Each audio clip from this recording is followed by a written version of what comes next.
जाएं सावधान, क्या मुसलमानों के साथ बिहार में कुछ होने वाला है। देखिए, ये हमें तो नहीं पता, लेकिन ओवैसी ने ऐलान तो कुछ इसी ही अंदाज में किया है कि जैसे कि बिहार में रह रहे मुसलमानों पर कोई आपदा आने वाली हो, जिसकी जानकारी या जिसकी भविष्यवाणी पहले ही ओवैसी को पता चल गई। ऑल इंडिया मजलिस ए इत्तेहादुल मुस्लिमीन चीफ और हैदराबाद सांसद असदुद्दीन ओवैसी ने बिहार में मुस्लिमों से पूछा है कि वे कब तक सेकुलरिज्म के नाम पर कांग्रेस, आरजेडी और जेडीयू को वोट देकर ठगे जाते रहेंगे। ओवैसी की नजर बिहार के सीमांचल इलाके पर है, जहां मुस्लिमों की अच्छी खासी आबादी, और वे बिहार विधानसभा चुनाव में पहले ही यहां पर अपने उम्मीदवार जो है उतार चुके हैं। ओवैसी ने सोशल मीडिया प्लेटफॉर्म एक्स पर एक वीडियो भी शेयर किया है, जिसमें उन्होंने मुस्लिमों से यह कहा है कि आप लोग कांग्रेस, आरजेडी और जेडीयू को वोट देते हैं और ये लोग बीजेपी को बिहार में ले आते हैं। वीडियो शेयर करते हुए यह भी लिखा गया, मुसलमानों, सेकुलरिज्म के नाम पर कब तक ठगे जाओगे, कब तक कांग्रेस, जेडीयू और आरजेडी को वोट देते रहोगे। अगर आज आप नहीं समझे तो नुकसान सीमांचल का होगा, नुकसान आप सबका होगा। हैदराबाद सांसद 54 सेकंड के वीडियो में क्या कुछ कहा है, चलिए आपको सुनवाते हैं। कब तक आप सेकुलरिज्म के नाम पर ठगे जाएंगे, कब तक आप सेकुलरिज्म के नाम पर इनको वोट देंगे और वो बीजेपी को बिहार में सत्ता देंगे। मैंने 2015 में भी कहा था तुमसे, मगर तुमने मेरी बात पे यकीन नहीं किया।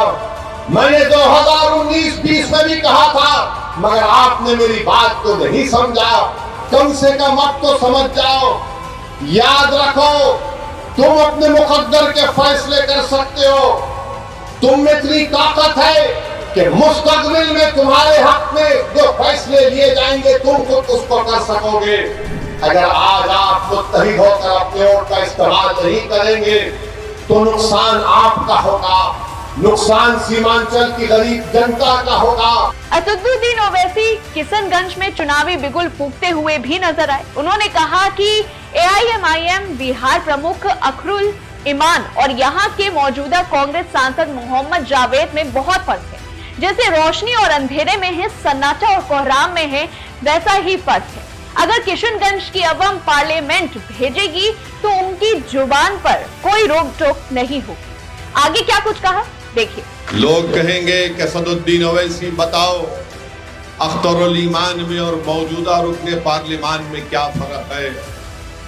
फर्क बहुत है मेरे भाई, जैसा रोशनी और अंधेरे में फर्क है वैसा फर्क है। जैसा एक किसी के घर में अगर जनाजा आता है तो सन्नाटा हो जाता है, उस तरह के सन्नाटे में और एक कोहराम में फर्क है।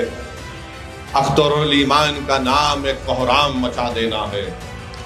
अख्तरुल ईमान अगर कामयाब होकर इंशाअल्लाह ताला जाएगा तो अख्तरुल ईमान की जबान पर कोई रोक टोक नहीं होगी। अख्तरुल ईमान को कोई ये नहीं कहा जाएगा कि ट्रिपल तलाक का मामला अख्तरुल ईमान, तुम इस पर मत बोलो। सिटीजनशिप का कानून, CAA का कानून आएगा तो कोई अख्तरुल ईमान से नहीं कहेगा कि तुम गूंगे बनकर बैठ जाओ।